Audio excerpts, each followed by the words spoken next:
오늘 하나님께서 우리에게 주시는 시편 88편 두 번째 말씀입니다. 시편 88편은 고난 속에서도 신앙의 열망을 호소한 시라고 알려져 있는데요.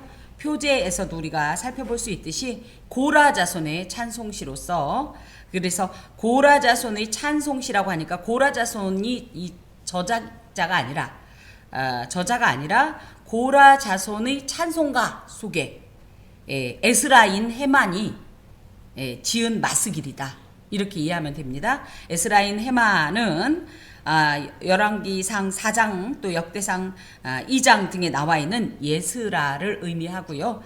이 사람의 아들이 시므리 에단 갈골 다라 헤만이 있었는데 그 중에 한 사람인 헤만이 기록한 또 이 저작한 마스길, 교훈입니다. 교훈 시편이라고 하겠습니다. 89편에도 보면 에스라인 에단이라고 이렇게 되어 있는데 둘 다, 그래서 우리는 아마 이 둘 다 예스라의 자녀들일 것이다, 이렇게 얘기하고요. 인도자를 따라, 그것은 선창자가 있고, 그래서 예배 시간에 이렇게 먼저 앞서 나가는 사람이 있으면 그 음을 따라서, 그 어떤 속도나 인도를 따라서 행하는 이런 노래로서 마할랏 느안롯에 맞춘 노래다 할 때, 마할랏은 질병이란 말이고요. 느안롯은 뭐뭇에 대하여란 말로서 질병에 대하여, 그래서 병에 걸린 누군가를 위해서 연주하는 그런 곡이다, 이렇게 되어 있습니다. 그래서 이미 이런 표제를 통하여서 어떤 내용으로 지금 이 시편이 구성되어 있는지를 저희가 대강 유추할 수 있는데요.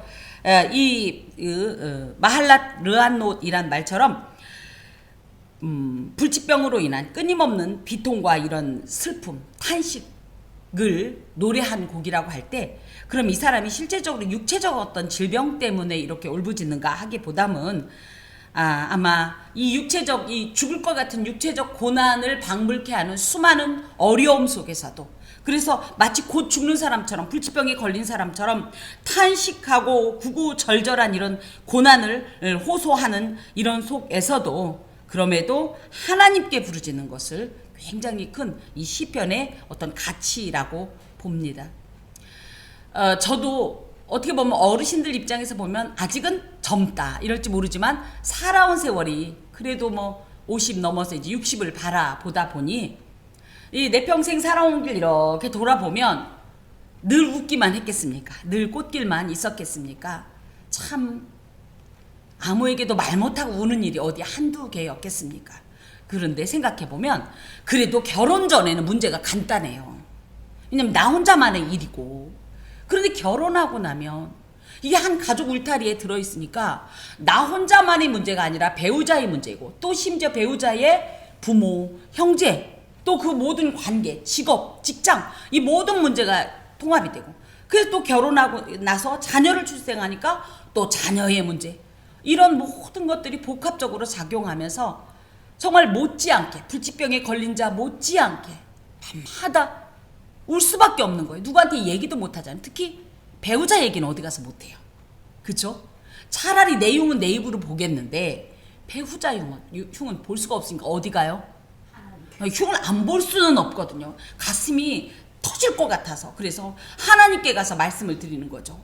당신의 아들인 누구누구가 이런 일을 했는데 어떻게 하면 좋냐고. 그런데 그럴 때 이런 남편을 나한테 주신 하나님, 이게 아니라 하나님, 감당할 힘을 달라고, 지혜를 달라고, 이 어려움을 이겨낼 수 있도록 도와달라고, 이렇게 정말 오랫동안 기도했습니다.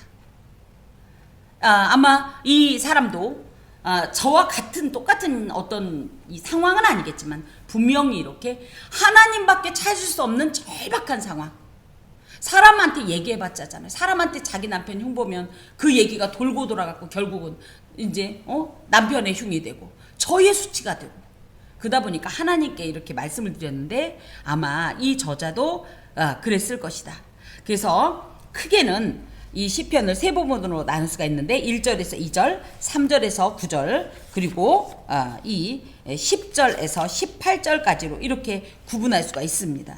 그런데 이 시편의 특징이 뭐냐? 원래 비탄시, 온갖 시들의 이 결론이 뭐냐면, 하나님, 나는 현재 이렇게 고통스럽고 꼭 죽을 것만 같습니다.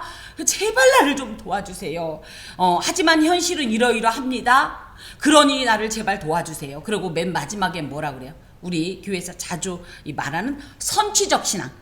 지금은 이 일이 안 이루어졌지만 하나님이 역사하시면 반드시 이 미래에 이 일을 이룰 것이라는 미리 취해온 선취적 신앙으로 그러나 여호와를 찬송하겠나이다.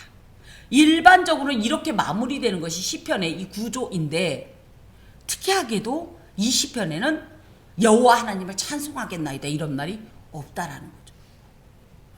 그렇다고 해서 하나님을 제외하고 하나님 외의 어떤 도움을 구한 건 아니지만 그런 특징이 있습니다. 여호와 내 구원의 하나님이요. 여호와는 누구냐? 하나님입니다. 하나님의 본명 이렇게만 알고 있지만 워낙은 뭐예요? 여호와라는 게 자기 본명을 걸고 아브라함과 언약을 맺고, 그죠? 또 모세에게도 당신의 본명을 가르쳐 주시는, 그 또 여호와라는 이름이 또 본명이라니까, 그래? 이거 누가 지어준 거야? 이 제목, 이 여호와라는 이름이 뭐였어요? 나는, 쉽게 얘기하면 나는 스스로 있는 자다 이러는데요. 엄연히 얘기하면 이런 겁니다. 나는 나다. 이게 여호와란 뜻이에요. 하나님의 이름이 뭐다? 나는 나다. 그런데 이 여호와란 이름은 뭐다? 굉장히 가까이에서 나랑 언약을 맺은, 그래서 특별한 관계성 속에 있는 그런 하나님이라는 거야. 그런 하나님 앞에 빕니다. 나를 구원해 주소서. 당신은 나를 늘 구원해 주시던 분입니다.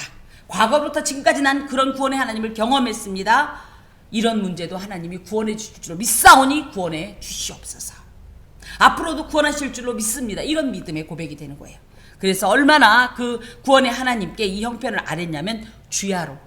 그랬더니 밤낮으로란 뜻보다는 포기하지 않고. 왜? 포기가 될 만해요. 기도하면 따박따박 응답이 오면 얼마나 좋아요. 그쵸? 전 어렸을 때 간절한 기도의 제목이 있었습니다. 한번 맞춰보실래요?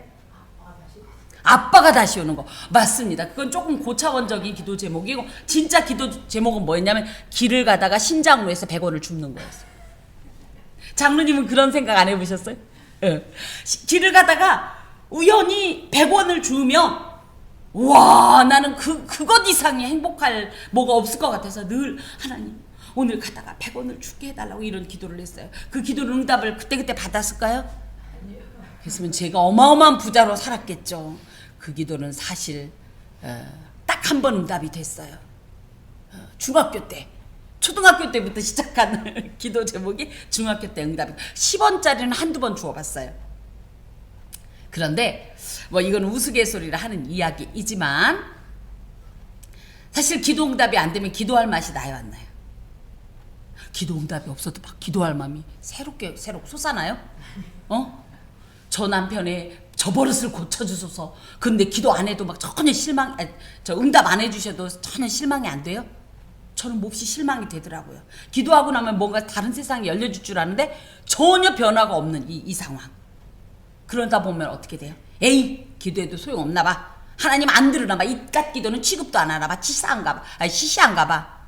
그래서 어떻게 돼요? 기도를 중단할 수 있고 포기할 수 있지만 이 사람은 그러지 않는다는 거예요.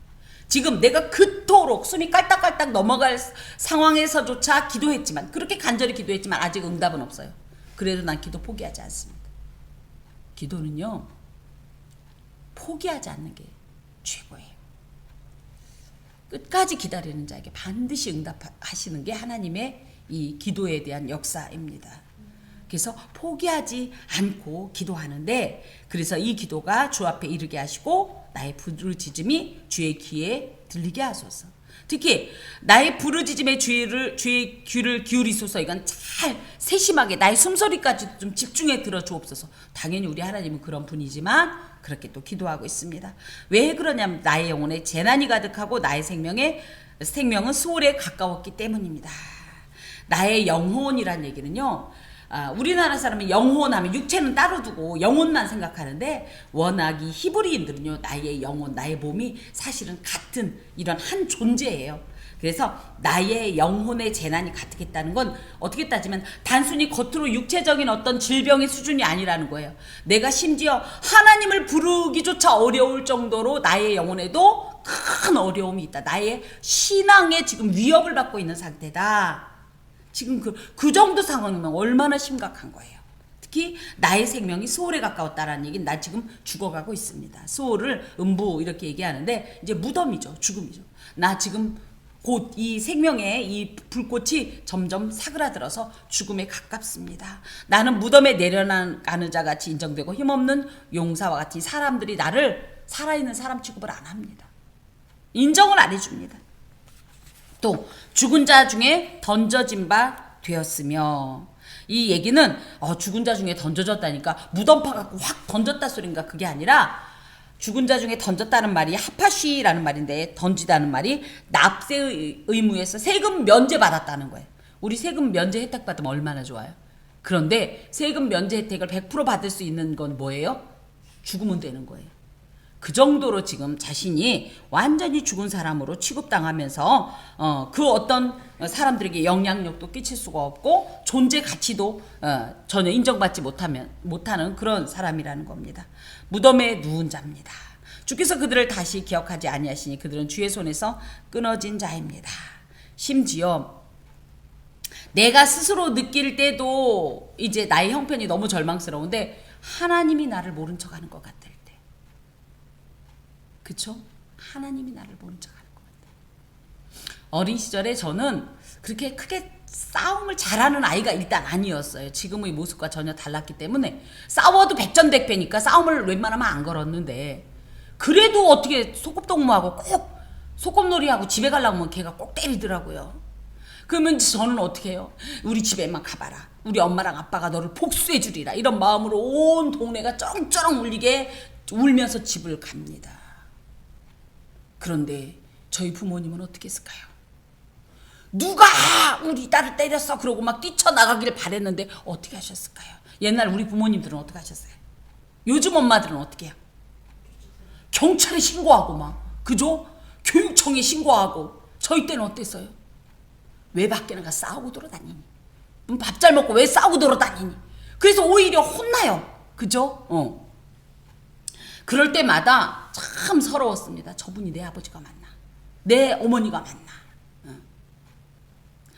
이 기억하다라는 얘기는 가슴에 새기다는 말로 결코 당신이 나의 보호자 되심을, 나의 부모 되심을 나도 안 잊도록 한다는 게 원래는 기억하다는 뜻이에요. 가슴에 새기다, 자카를. 그런데 그걸 어떻게 했다는 거예요? 모두가 나를 모른 척해도 하나님은 나를 아실 거다. 나를 기억한다. 나의 이 일에 개입할 거라고 그랬는데 내가 딱 보니까 하나님도 이 일에서 손 뗐네? 이런 실망감이 지금 시인에게 있는 겁니다. 주의 손에서 끊어졌다라는 얘기는 하나님의 영향력 밖으로 밀려났다. 하나님이 개의치 않는다. 살든지 죽든지. 그쵸? 아까도 이제 말씀을 드렸지만 제가 왜 실망을 합니까? 제가 나가서 그런 어려움을 당했으니까 우리 부모님께서 오셔서 무언가, 그죠? 당신의 영향력으로 무언가를 해주길 바랬는데 아무 개입도 안 할 때 얼마나 서운합니까? 저는 한때 시험 들었었어요. 저분이 내 엄마가 맞나? 전 정말 지금 같으면 유전자 검사 하자고 했을 거예요. 저는 이 자라면서 저희 어머니가 친엄마라는 생각을 해본 적이 없어요. 근데 마침 그 콩쥐와 팥쥐 막 이런 거 읽으니까 딱 그 집 계모가 하는 행동하고 저희 엄마가 행동하는 게 똑같아요. 그래서 제가 마음을 먹었어요, 속으로. 저분은 내 엄마가 아니다. 근데 마침 이 소식이 들리더라고요. 제가 서산 사람인데 광천 쪽다리 밑에 네 엄마가 있다.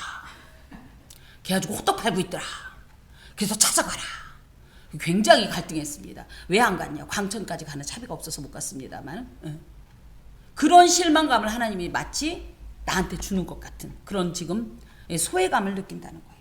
또 나를 깊은 웅덩이와 어둡고 음침한 곳에 두셨사옵니다. 그럴 때 이 깊은 웅덩이라는 얘기는 물론 이제 죽음이라는 표현도 있고 하지만 웅덩이가 깊고, 웅덩이는 어때요? 기어 나올 수가 있어요? 그죠? 벽이 맨질맨질하고 깊으니까 아무리 기어 올라도 절대 밖에서 끌어올리지 않는 이상은 스스로 나올 수가 없는 그 정도의 절대 이 절명의 이 위기 가운데 있다라는 거예요. 정말 인생의 가장 깊은 이 밑바닥 가운데서 어둡고 음침한 마치 죽은 사람이 있는 것 같은 무덤에서 스스로 무덤문을 열고 나온 분은 예수님밖에 없습니다. 죽은 사람이 무덤문 어떻게 열고 나와요? 그런 것처럼 내가 마치 무덤 속에 있는 것처럼 절대 절망의 지경입니다. 주의 노가 나를 심히 누리시고 주의 모든 파도가 나를 괴롭게 하셨나이다.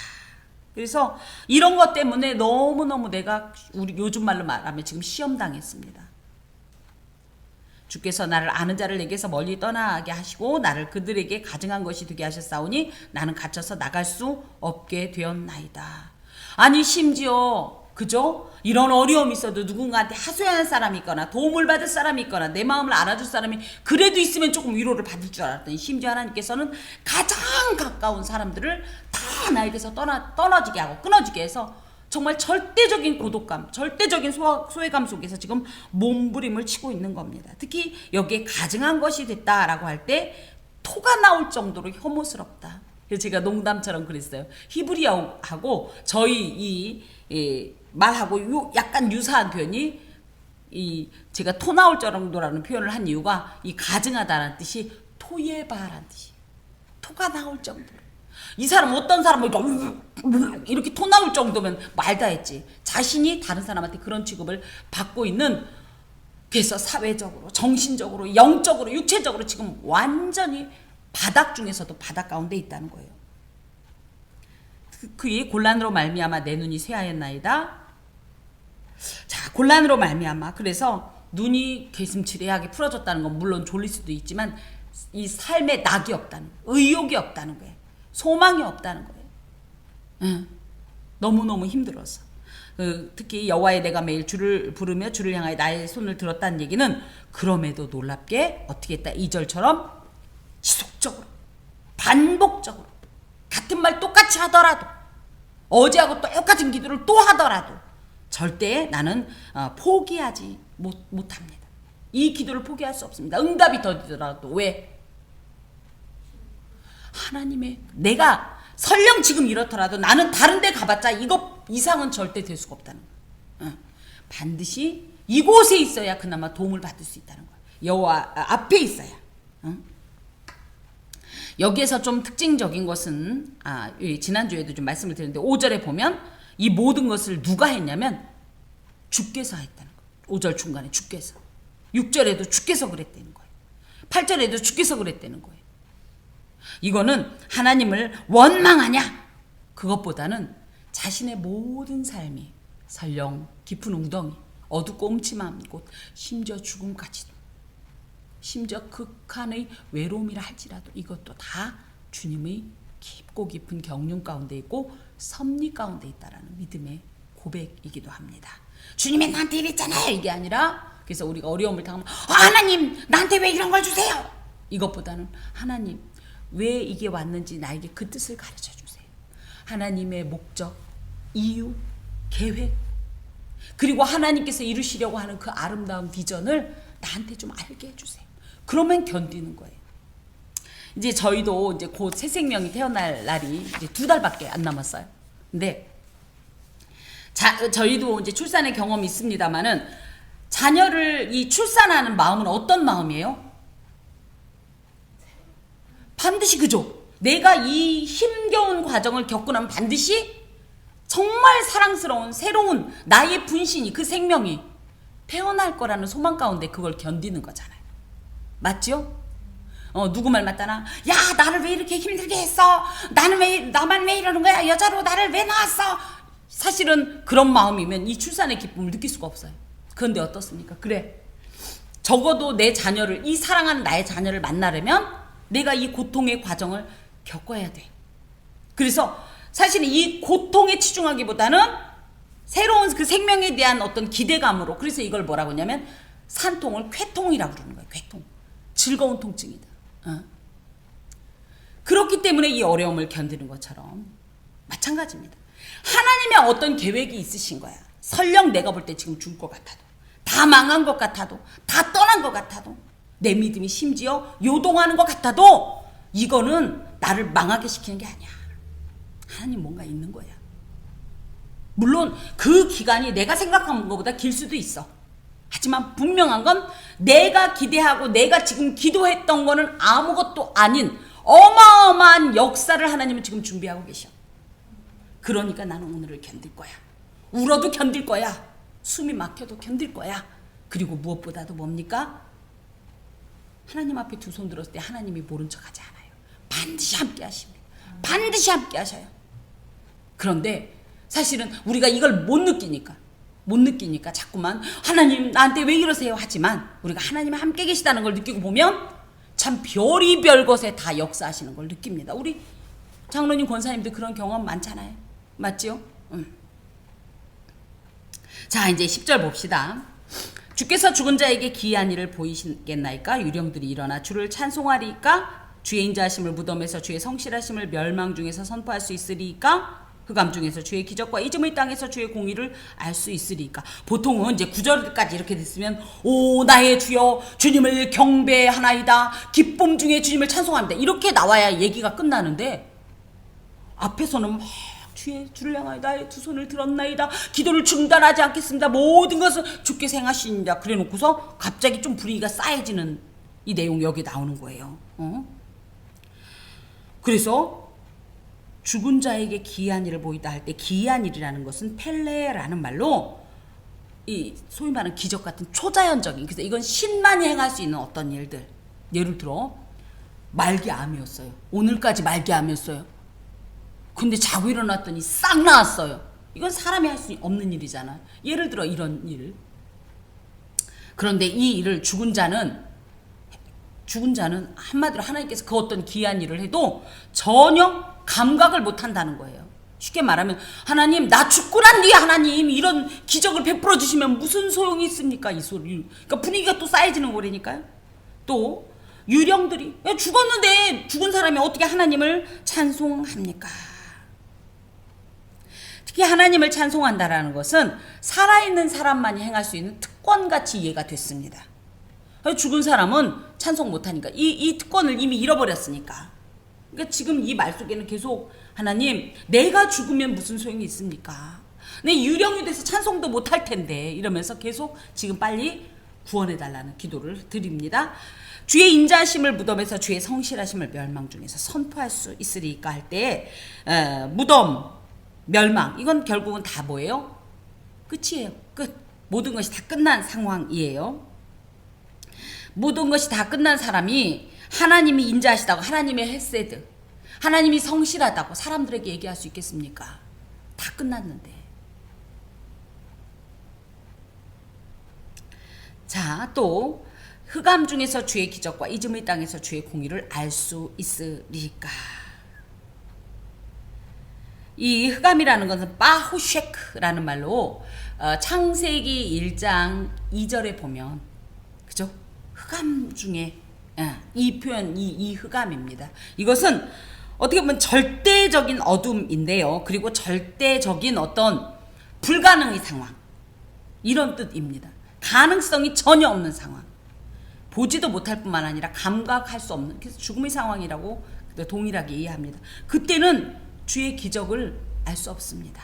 잊음의 땅이라는 얘기는, 우리 아까 이제 아빠가 돌아오는 것 이렇게 얘기했는데, 저희 친정 아버님이 돌아가신 지가 지금 정확하게 45년 됐습니다. 예, 처음에는 맨날 생각한 정도가 아니라 학교에서도 공부하다가 눈물이 나고 그렇잖아요. 부모님을 어린 시절에 잃는 사람은 그만큼 의존도가 높았기 때문에 날마다 눈물이 나고, 집을 가다가도 눈물이 나고, 친구들하고 손잡고 막 가다가 애들이 그날따라 눈치 없이 선곡을 무슨 곡으로 선곡하냐면, 아빠하고 나하고 만든 꽃밭. 아니, 저희 아빠랑 저는 꽃밭을 만든 적도 없는데 왠지 저희 아빠가 저하고 꽃밭을 만든 것 같고, 봉숭아도 채송화도 다 심은 것 같고, 나팔꽃 새끼줄 따라 올라간 것 같고, 막 그 그림이 꼭 저 같은데, 막 전 또 이것도 슬펐고 이것도 슬펐어요. 어젯밤 꿈속에 그렇게 눈물이 나서 제가 애들하고 노래하면서 학교에서 집에 가다가도 울고, 또 학교 가다가도 울고, 이렇게 울었어요. 그렇게 그리워하던 아빠를 많이 잊고 사네요. 우리 아빠 벌써 기일 돼서 추도예배 드려야 돼, 이런 상황이 됐어요. 뭐예요? 안 보이면 잊어요. 이 잊음의 땅이라는 것은 결국은 이 세상과 전혀 관계없는 어떤 존재가 됐다는 말이에요. 결국은 죽었다는 얘기예요. 그런 곳에서는 하나님도 당연히 기억 못할 거고, 하나님의 일, 하나님의 성품, 하나님께서 베푸신 어떤 기적, 하나님이 행하신 어떤 심판이나 이 모든 것을 전혀 감각할 수 없는 그런 상태가 된다라는 것을 얘기합니다. 그래서 응답이 지체된 것에 대한 마치 실망감과 같은 그런 뉘앙스가 있습니다. 그런데 다시 13절에 여호와의 오직 내가 주께 부르짖어 싸우니 아침에 나의 기도가 주의 앞에 이르리다. 그럼에도 불구하고, 그러니까 이 신앙이 처음부터 굵고 길게 쫙 구멍도 없이 빵빵하게 가면 얼마나 좋겠어요. 근데 우리 신앙이 어떻죠? 아이고, 은혜 받으면 예수님보다 더 신앙이 뜨거워. 그죠? 뭐 오늘 죽어도 여한이 없고 막 할렐루야 할렐루야 그러다 그 곧바로 쪼그라들어서 가만히 실처럼 어떻게 가다가 그것도 끊어질랑 말랑 하다가. 근데 저는 이 88편 시편이 그런 어떤 모습이 있습니다. 근데 너무나 감사한 건 그래도 죽을 것 같아도 그래도 다시 하나님을 기억한다는 거. 그리고 기도를 그래도 멈추지 않겠다는 거. 오죽하면 나 죽어요를 계속 반복합니까? 그 정도인데도 기도를 포기하지 않는다는 것이 굉장히 가치 있다고 봅니다. 특히 아침에 나의 기도가 주의 앞에 이르리다. 이건 무슨 얘기냐면 고난의 이 밤은 사실은 지나가고 기도가 응답에 하나님 앞에 이르렀다는 건 무슨 얘기예요? 응답이 온다라는 얘기예요. 내가 이 고난의 밤 가운데 기도하면서 하나님을 부르고 의지하고 외쳤어요. 결국은 하나님 앞에 어두움의 이 고난의 밤은 지나가고 광명의 아침을 하나님 앞에 그때 기도가 응답돼서 그때 기도가 상달해서 내게 응답될 거라는 이런 소망의 확신에 찬 선포가 바로 13절입니다. 여호와여 어찌하여 나의 영혼을 버리시며 또 이러고서 좀 끝났으면 얼마나 좋아. 그러고서 나의 기도가 주의 앞에 이르리다. 여호와 나의 주 하나님을 경배하며 찬송하며 나의 평생에 손을 들어 막 이렇게 나와야 되는데 또 여호와여 어찌하여 나의 영혼을 버리시며 여호와여 주의 얼굴을 내게서 숨기시나이까. 근데 정말 아까도 말씀드렸지만 정말 우리 모습이에요. 은혜 받으면 조금 했다가 쪼그라들었다. 그래서 사실은 주중 예배도 꼭 필요해요. 나 혼자 내 믿음을 일주일간 이 건강하게 유지하는 게 참 쉽지가 않아요. 그래서 일상 예배를 드리고 집에서도 계속적으로 어떤 영적인 어떤 이런 관심과 행동을 하잖아요. 기도하고 찬송하고. 그래서 내가 몸이 정 아파서 괴로워서 그러면 기도할 수 없을 땐 찬송가라도 약하게 틀어서 한 구절이라도 귀에 들어오게 해야 내가 그나마 숨을 쉬어요. 그렇지 않으면 끝내는 끊어지고 마는데 저는 그런 면에서 오히려 굉장히 동질감을 느낍니다. 하나님이 언제 우리 영혼을 버리셨어요? 근데 본인은 그런 느낌을 받는 거예요.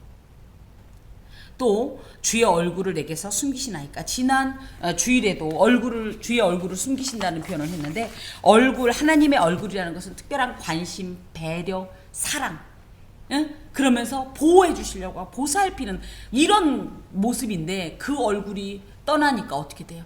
나는 하나님 관심밖에 밀려난 자야. 하나님의 사랑밖에 있는 자야. 하나님의 보호밖에 있는 자야. 그러면서 깊은 상처를 받는 거지. 사실 13절까지 다 기도했더니 하나님이 그래 하고 응답해 줬으면 얼마나 좋아요. 근데 대부분 그렇지 않더라는 거죠. 그래서 이렇게 확신으로 간절한 소망의 기도를 드렸는데 무응답이 오면 더 깊은 상처를 입는 거예요. 너무 쓰라리고. 그래서 이런 표현을 하는 거예요. 나를 왜 버렸냐, 숨겼냐. 내가 어릴 적부터 고난을 당하여 죽게 되었사오며 주께서 두렵게 하실 때에 당황하였나이다. 주의 징벌로 죽음에 처하게 된 자신의 불안이 이제 난 원래 어렸을 때부터 우리가 그러는 거야. 그럼 그렇지. 난 원래 이랬어. 하나님은 나한테 원래 이렇게 잔인했어. 이런 표현을 할 정도로 지금 굉장히 깊은 절망의 골짜기에 사로잡혀 있습니다. 그런데도 어찌됐든 이 시편 기자의 이 신앙을 다시 한번 엿볼 수 있는 것이 14절의 여호와여입니다. 여호와여. 내가 생각할 때는 이런 것 같아요. 그래도 여호와여라고 부르는 건 하나님 아니죠?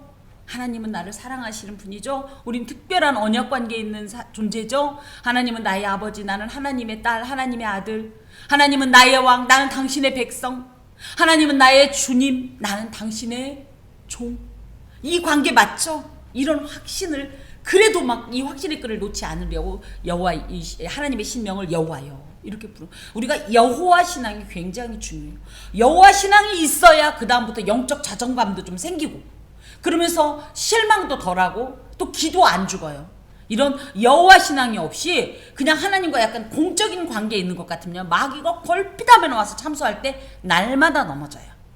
그런 의미에서 이 시편 기자의 여호와 신앙은 참 우리에게 반드시 새겨져야 할 신앙입니다. 자, 또 주의 진노가 내게 넘치고 주의 두려움이 나를 끊었나이다.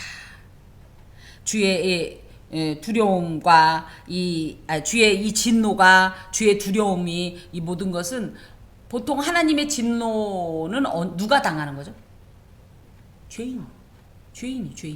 그죠? 의인에게 하나님이 진노하진 않잖아요. 그죠? 그 사랑의 어떤 채찍이나 내지는 어떤 훈련을 위해서, 연단을 위해서는 있지만 하나님이 진노했다는 건 내가 죄인이란 뜻이에요. 그래서 이 말 속엔 아주 독특한 게 있는데, 이런 중에도 그냥 겉으로 왜 응답 안 해줘요? 하나님만 하는 것이 아니라 한편으로는 하나님, 나는 죄인으로서이다. 내가 온전했으면 하나님 앞에서 아마 이런 일을 안 겪었을지도 모르겠습니다. 라는 또 고백을 하고 있습니다. 특히 이제 끊었다라는 얘기는, 주의 두려움이 나를 끊었다라는 얘기는 차마트란 말로 침묵하다 내지는 소멸시키다 이런 뜻이긴 한데, 어찌 되었든지 하나님께서 나를 이런 재난인 상황에 버려두신 이유가 뭐야? 사실은 나의 연약함 때문이요, 나의 부족함 때문입니다. 제 아무리 완전한 신앙인이라 할지라도, 제 아무리 예수 외에는 하나님 앞에 내가 언제 그렇게 죄 지었어요라고 말할 수 없는 자들인 것이 우리의 실존입니다. 우리의 죄로 인하여서 하나님의 진노가 나를 누르고 내가 결국은 이렇게 마치 소멸당하는 것처럼, 또 버려진 자처럼, 고아처럼 울부짖고 다닙니다. 그러면서 이게 나만 이렇게 한탄하는 정도가 아니라 하나님 앞에 회개의 이 고백을 드리는 겁니다. 이런 일이 물같이 종일 나를 애우며 함께 나를 둘러쌌나이다. 이것은 물이 바다 덮음같이, 마치 그런 것처럼, 마치 물이 그 성전을 다 잠기고 너무 많아서 휘돌아서 완전히 이 홍수가 넘쳐날 정도라는 거예요. 이 정도로 내가 지금 아주 깊은 수렁에 빠져 있다. 근데 여기서 살짝 있는 건 주의 진노가, 나의 연약함과 나의 허물과 죄 때문에 임한 주의 진노 때문에 이런 일이 있습니다. 하나님께서 애초에 에덴을 지으셨을 때 어떻게 지으셨어요? 에덴에 눈물이 있었나요? 한숨이 있었나요? 고통이 있었나요? 근심이 있었나요? 없었어요. 죄가 없었어요. 가능성은 있었죠. 하지만 이 죄의 가능성이 현실이 되는 순간 이 모든 재난, 고통, 상처, 심지어 죽음까지 다 몰려들어온 거예요. 그 고백을 드립니다. 주는 내게서 사랑하는 자와 친구를 멀리 떠나게 하시며 내가 아는 자를 흑암에 두셨나이다.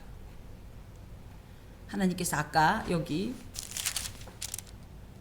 8절에 있는 표현을 그대로 하고 있습니다. 하나님께서 그나마 위로를 받고 또 격려와 도움을 받을 수 있는 이런 나의 친구들, 사랑하는 자, 정말 가장 가까운 사람조차도 다 떠나가게 하고 나 혼자 깜깜한 어둠 속에 혼자 있습니다.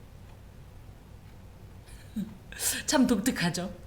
구조가 아까도 말씀드린 것처럼 성경에는 총 36편의 비탄시가 있는데 그 중에서 가장 애절하고 절박한 비탄시로 평가받는 것이 88편으로 저희가 봐도 좀 독특하죠.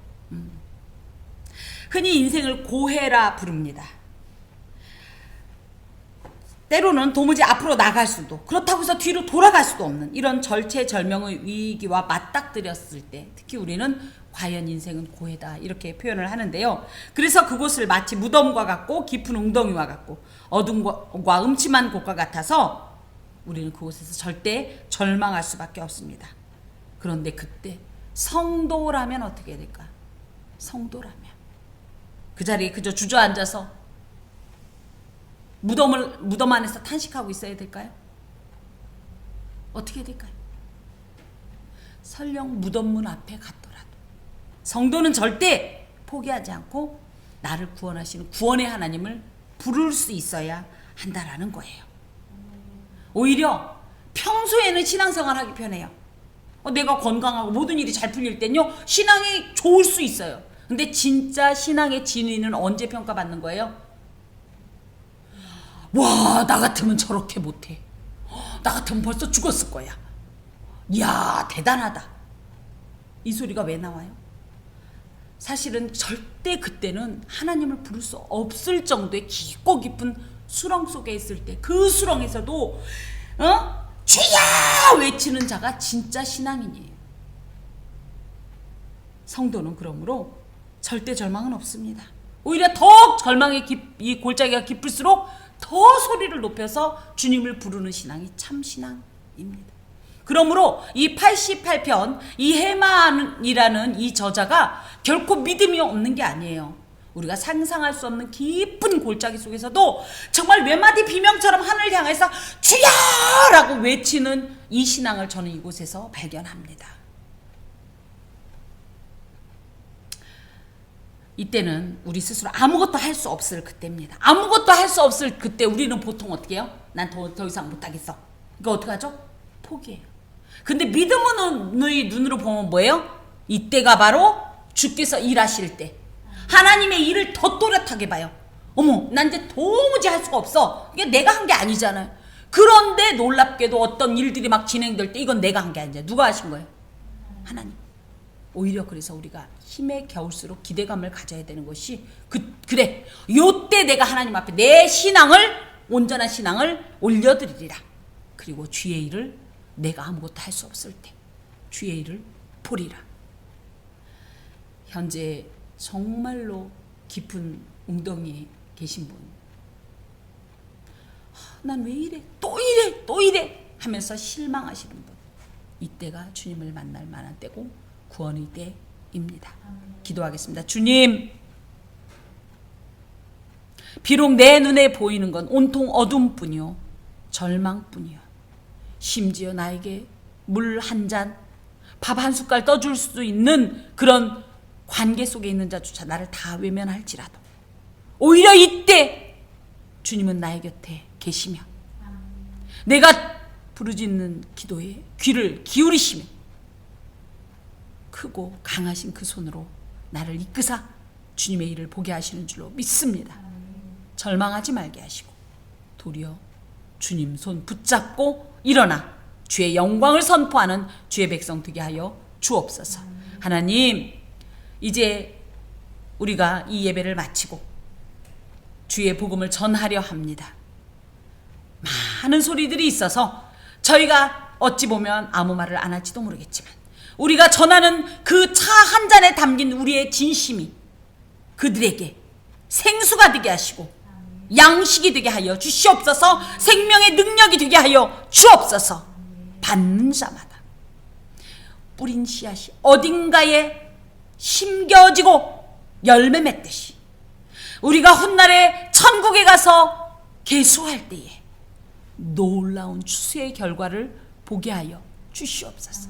수고하며 헌신하는 자들에게 자원하는 기쁨을 주시고 신령한 천국의 일을 감당하는 특별한 즐거움으로 인하여서 부득이하여 할 것이 아니라 기쁨으로 행하게 하여 주시고 이 모든 일을 인하여 우리 주님의 이름만 높여지며 주님의 이름만 선포되게 하여 주옵소서.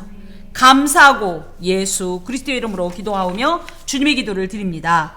하늘에 계신 우리 아버지, 아버지의 이름을 거룩하게 하시며 아버지의 나라가 오게 하시며 아버지의 뜻이 하늘에서와 같이 땅에서도 이루어지게 하소서. 오늘 우리에게 일용할 양식을 주시고 우리가 우리에게 잘못한 사람을 용서하여 준 것 같이 우리 죄를 용서하여 주시고 우리를 시험에 빠지지 않게 하시고 악에서 구하소서. 나라와 권능과 영광이 영원히 아버지의 것입니다. 아멘.